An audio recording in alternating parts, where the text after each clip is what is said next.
तमाम लोगों का बहुत शुक्रिया जो जिम्मेदारान यहाँ मौजूद है। बहुत तपिश है मौसम में, चाहे मौसम की तपिश हो या सियासी तपिश हो।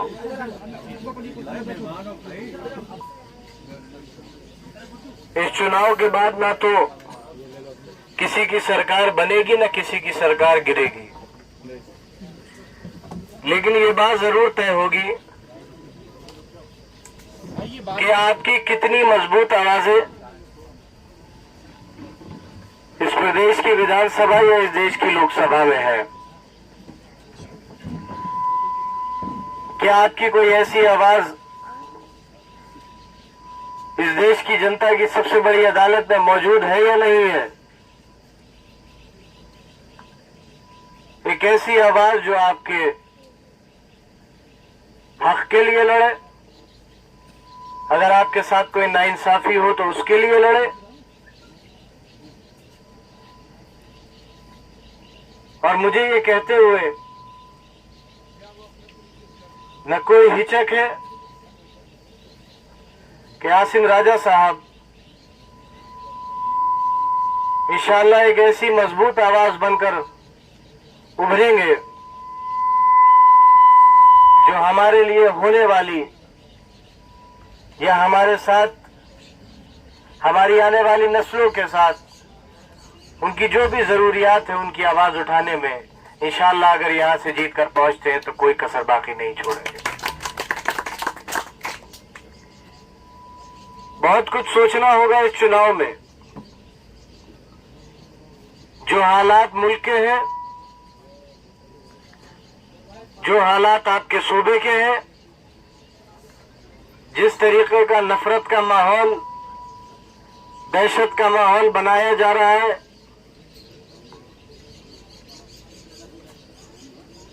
आप उसके कितने खिलाफ हैं, ये चुनाव ये भी तय करेगा। जिस तरीके से भाई को भाई से लड़ाया जा रहा है, जिस तरीके से पुलिस की जातियां मुरादाबाद, सहारनपुर और इलाहाबाद में सामने आई है, वो इंसानियत के चेहरे पर ऐसा बदनुमा दाग है जिसकी तस्वीरें रहती दुनिया तक रहेंगी। और मुझे याद है, राजा साहब को भी याद होगा, जब मेरी और आजम साहब की राजा साहब से बात हुई और ये फैसला हुआ कि आप लोकसभा के उम्मीदवार हैं, तो आपने बड़े भोले अल्फाजों में कहा कि आजम भाई आप मेरी जिंदगी जानते हो, मेरे पास एक कुर्ते पैजामे और स्कूटी के अलावा कुछ नहीं है। बब्बा ने कहा कि 40 सालों से आप मेरे हो और मैं आपका हूं, आप हिम्मत करो, मालिक ने चाहा, मैं अकेला ही चला था जानिबे मंजिल, मगर लोग साथ आते गए और कारवां क्यों कारवां बनेगा। आप सब साथ दोगे, दुआएं दोगे, वोट दोगे, और मैं आपको ये भरोसा दिलाकर जा रहा हूं कि राजा साहब न कभी आपका सर झुकने देंगे और न कभी हमारा सर झुकने देंगे। बहुत शुक्रिया। और यहाँ की तरक्की और विकास और रामपुर जिले के लोगों के साथ उनकी मोहब्बत, ये अपने में एक इतिहास है।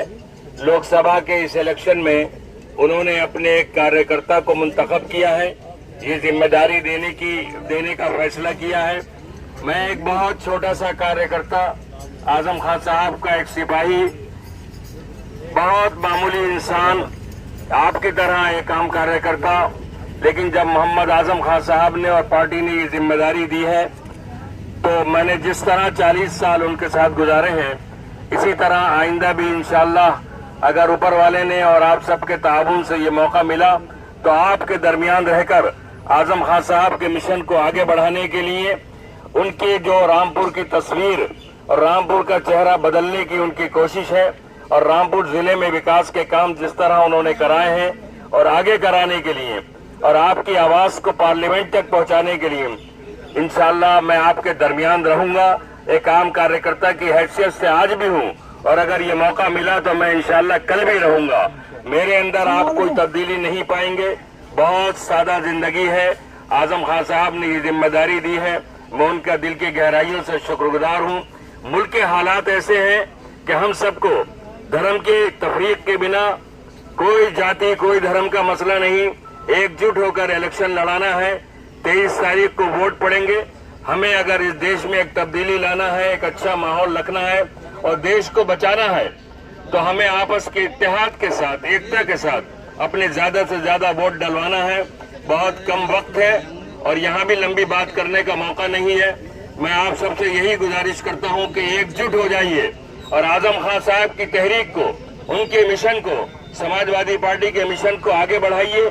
आजम खान साहब के हाथ मजबूत कीजिए और पार्लियामेंट की ये सीट ज्यादा से ज्यादा वोटों से जीतने की कोशिश कीजिए।